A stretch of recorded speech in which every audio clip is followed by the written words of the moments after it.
दोस्तों नमस्कार। एक बार फिर स्वागत है आप सभी का योद्धा क्लासेस में।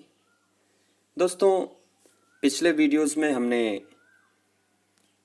भारत के भूगर्भीय अभिलेख के बारे में और विभिन्न चट्टानों का जो विस्तार है और उनका महत्व है, धारवाड़ क्रम, कुडप्पा क्रम, विंध्यन क्रम, गोंडवाना क्रम और दक्कन ट्रैप के बारे में बात की थी, जो परीक्षा के दृष्टि से बहुत महत्वपूर्ण है। सभी परीक्षाओं में वनडे एग्जाम में एक प्रश्न इस टॉपिक से अवश्य आता है। इसके पूर्व हमने पृथ्वी के भूगर्भिक इतिहास, भूगर्भिक समय सारणी के बारे में बात की थी। इसके पहले जो वीडियोस आए थे इस ज्योग्राफी सीरीज के पार्ट 1 और 2 में, वहां से भी प्रश्न हर परीक्षा में जरूर आता है, चाहे वो किसी शख्स से संबंधित हो, किसी पर्वत के निर्माण प्रक्रिया से संबंधित हो, तो प्रश्न इन दोनों बिंदुओं से अवश्य सभी परीक्षाओं में आते हैं। दोस्तों आज हम बात करने वाले हैं पृथ्वी की संरचना, structure, internal structure of earth के बारे में, पृथ्वी की आंतरिक संरचना के बारे में आज हम सभी बात करेंगे। और इसके बाद आगे हम महाद्वीपीय और महासागरों की उत्पत्ति के बारे में बात करेंगे। तो दोस्तों अगर अभी तक आपने हमारे इस चैनल को सब्सक्राइब नहीं किया है तो प्लीज़ इस चैनल को सब्सक्राइब करें। अगर वीडियो आपको पसंद आता है तो लाइक करें, वीडियो पूरा देखें, आपके लिए बहुत ही महत्वपूर्ण है। जितने भी छात्र परीक्षा की तैयारी कर रहे हैं उनके लिए बहुत ही महत्वपूर्ण होने वाला है। आइए देखते हैं पृथ्वी की आंतरिक संरचना के बारे में। पृथ्वी की आंतरिक संरचना की जब बात करते हैं ना, तो जो विभिन्न पृथ्वी की उत्पत्ति के बारे में विभिन्न मत दिए गए हैं, अगर उनसे थोड़ा सा कंपैरिजन किया जाए, तुलनात्मक अध्ययन प्रारंभ करें, तो टीसी चैम्बरलिन जो द्वैतारक परिकल्पना थी, उसमें एक परिकल्पना इनकी थी ग्रहाणु संकल्पना। अगर इनके अनुसार देखा जाए तो पृथ्वी का निर्माण ठोस ग्रहाणु के एकत्रीकरण से हुआ है। तो अब क्या होना चाहिए, पृथ्वी का जो मध्य भाग है या ये कहें अंतरतम भाग है वो ठोस होना चाहिए। वहीं दूसरे भूगोलविद थे जेम्स जीज, उन्होंने ज्वारीय संकल्पना दी। अगर ज्वारीय संकल्पना के अनुसार हम देखें तो पृथ्वी की उत्पत्ति सूर्य द्वारा निःसृत ज्वारीय पदार्थ के ठोस होने से हुई है। अच्छा, इनका जो कहना था कि पृथ्वी का जो अंतरतम भाग होगा वो द्रव अवस्था में होना चाहिए।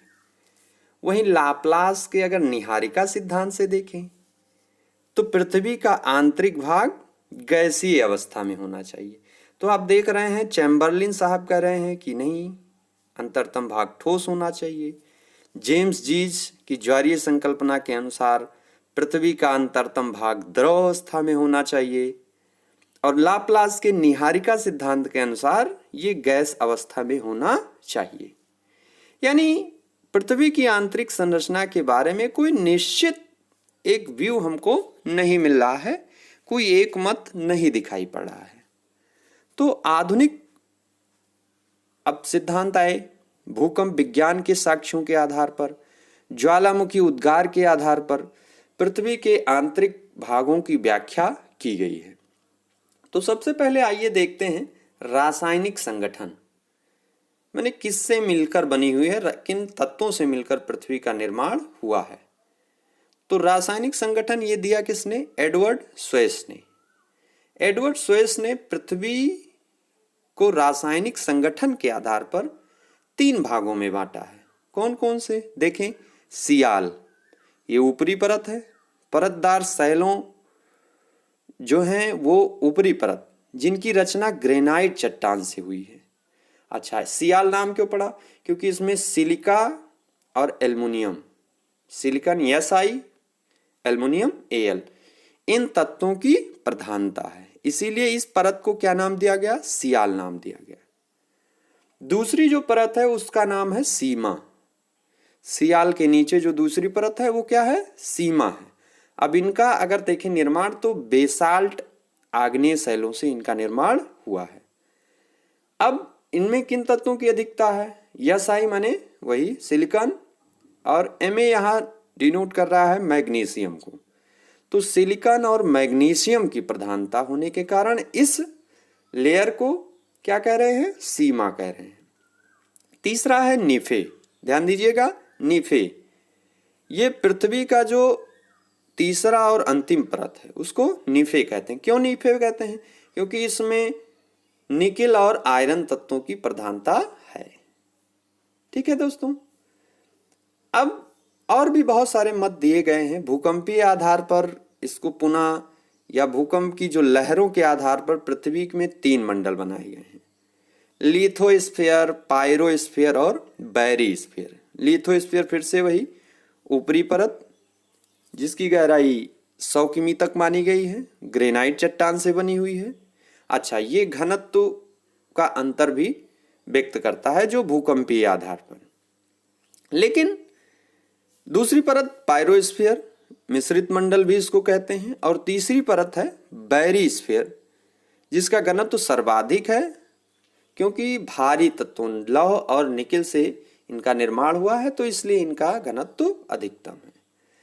अभिनव मत की आइए बात करते हैं। जो अभिनव मत है उसके अनुसार पृथ्वी में 3 बृहत मंडल हैं। कौन कौन से? ध्यान दीजिएगा, भूपर्पटी यानी क्रस्ट, मेंटल और क्रोड। आइए एक एक के बारे में देखते हैं। सबसे पहले हम नजर डालेंगे भूपर्पटी पर यानी क्रस्ट पर। इसकी जो गहराई होती है वो पृथ्वी की सतह से 30 किमी तक अंदर तक 30 किलोमीटर अंदर तक होती है। इसको ध्यान दीजिएगा। अच्छा, ये पृथ्वी का जो सबसे बाहरी ठोस भाग है वो हिस्सा क्रस्ट यानी भूपर्पटी बनाता है। अब ऊंचाई पर्वतीय श्रृंखला में इसकी गहराई कुछ दूसरी होगी, और महासागरों में इसकी गहराई और कम होगी, 5 ही किमी होगी। तो एक औसत 0 से 30 किमी गहराई तक इसको माना गया है। किसको? भूपर्पटी को। दूसरा, अगर और कुछ खास बातें इसके बारे में हम देखें तो ऊपरी जो परत है क्रस्ट, इसको 2 भागों में, ऊपरी क्रस्ट और निचली क्रस्ट में विभाजित किया गया है। ये यहाँ पर आप देख सकते हैं, ये काले मोटे रंग से दिखाया गया है क्रस्ट की परत को। अब इनके जो ऊपरी क्रस्ट और निचली क्रस्ट है इनके बीच में घनत्व का अंतर होता है। इस घनत्व के अंतर को क्या कहते हैं? कोनोराड असंबद्धता। इसको अभी हम आगे फिर से देखेंगे डिसकंटिन्यूटीज को। आइए दूसरी परत पे नजर डालते हैं, मेंटल ये 30 किलोमीटर से 2900 किलोमीटर गहराई तक इसकी जो परत होती है। अच्छा, जैसे जैसे हम पृथ्वी के गर्भ में जाते हैं, गहराई में जाते हैं, तो घनत्व बढ़ता जाता है। ठीक है ना, इसको याद रखिएगा। अब यहाँ भी कई अलग अलग असंबद्धताएं हैं, तो उनको अभी हम आगे देख रहे हैं अलग से डिसकंटिन्यूटीज टॉपिक के अंतर्गत कि कौन कौन सी हैं। मोहो असंबद्धता, रैपिटी असंबद्धता, इन सबको भी देख रहे हैं। तीसरी जो लेयर है वो है क्रोड यानी कोर। ये 2900 किलोमीटर से पृथ्वी के केंद्र तक यानी 6371 किमी। अब आप सभी जानते हैं कि जो पृथ्वी की त्रिज्या है वो लगभग कितनी है? 6371 किमी है, यानी केंद्र तक ये कोर यानी क्रोड वाला हिस्सा है। इसको भी उसी तरह से बाह्य क्रोड और आंतरिक क्रोड में उनके घनत्व में अंतर के आधार पर बांटा गया है। अच्छा, ऊपर जब हम देखें तो घनत्व क्या है? बहुत कम है। ऊपरी परत का, ऊपरी क्रस्ट का 2.9 ये घनत्व है, और नीचे जब हम आ रहे हैं तो 13.6 ग्राम प्रति घन सेंटीमीटर में। इन्हीं घनत्व में अंतर के कारण, विभिन्न परतों में घनत्व के अंतर के कारण क्या होता है? कई असंबद्धताएं बनती हैं। इन असंबद्धताओं को एक एक करके हम आगे देखने वाले हैं। कुछ और तथ्य देखते हैं। अब इन विभिन्न परतों में अगर हम देखें तो जैसे जैसे हम पृथ्वी के केंद्र की तरफ जा रहे हैं तो घनत्व में क्या हो रही है? वृद्धि हो रही है। अच्छा, इन घनत्व में वृद्धि होने के कारण जो भूकंप की पी लहर है, पी वेव्स, उनका जो गति है वो गति में भी इंक्रीजमेंट हो रहा है, बढ़ोतरी हो रही है। जैसे क्रस्ट में देखें तो ये गति जो है 6.1 किमी प्रति सेकंड से लेकर 6.9 किमी प्रति सेकंड तक है। ऐसे आगे हम जाएंगे तो मेंटल में ये 7.9 किमी पर सेकंड तक हो जाती है। आइए अब विभिन्न असंबद्धताओं को देखते हैं। इन असंबद्धताओं की जो परिकल्पना है ये घनत्व में अंतर के कारण और इन्हीं पी वेव्स की गति में अंतर के कारण ही ये बताया गया है विभिन्न भूगोलविदों द्वारा, और उन्हीं के नाम पर इनका नामकरण भी किया गया है। जैसे अभी हमने चर्चा की थी, ऊपरी क्रस्ट और निचली क्रस्ट के बीच में जो असंबद्धता है, घनत्व संबंधी असंबद्धता, यहाँ आप देख रहे हैं ऊपरी क्रस्ट का जो घनत्व है वो 2.9 के आसपास है, और थोड़ा नीचे जाएंगे तो ये और 3 के आसपास आ जाता है। तो यहाँ पर जो असंबद्धता है उसको कोनोराड असंबद्धता कहते हैं। ये टॉपिक असंबद्धता वाला बहुत ही महत्वपूर्ण है, ये अब रिसेंटली परीक्षाओं में पूछा जाता है। दूसरा है मोहो असंबद्धता।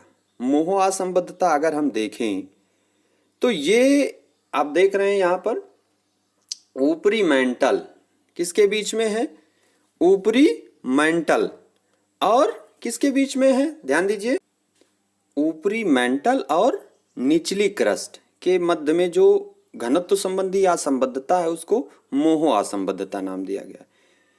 एक भूगोलविद थे ए मोहो रोविकिक, इन्होंने 1909 में ये परिकल्पना दी थी।